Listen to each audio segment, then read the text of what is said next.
जय शिवराय मित्रांनो, भैरवनाथाचे दर्शन करून आम्ही निघलोय फोटोशूटला. मध्येच राहुलचा कॉल आला. आम्ही फोटोशूटचा प्लॅन कॅन्सल केला आणि त्याला आणायला लोणीला गेलो.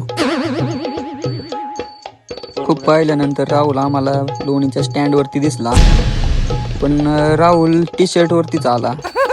म्हटलं तुम्ही खूप छान दिसताय, फॉर्मल ड्रेस वगैरे घातलेत तुम्ही. नंतर राहुलला घेऊन कपड्याच्या दुकानात गेलो. 50 शर्ट पाहिल्यानंतर राहुलने हा शर्ट चॉईस केला. राहुल एकदम खतरनाक दिसत आहे. शर्ट आवडल्यानंतर आम्ही निघलो मनसरच्या दिशेने. आज निलेशला एक रील काढायची होती म्हणून आम्ही चाललो मनसरला. निलेश गाडी पण अशी चालवते तसं काय विमान दिले त्याच्याकडे चालवायला. जिला पाहून होतं सगळे गार, ती म्हणजे थार. पण आमच्या राहुलला भलतीच कार आवडली, ती म्हणजे वेअरना. पण निलेश आणि राहुल दोघांनाही गाडी काही आवडलेली नाही. आम्ही निघलोय परत घरी. राहुल थोडा नाराज वाटला, मग राहुलला दिली मी बाईक चालवायला. राहुल त्यामुळे खूप खुश झाला. राहुल खुश झाला पण मी नाराज झालो. याचं कारण मी तुम्हाला पार्ट 2 मध्ये सांग. Bye friends.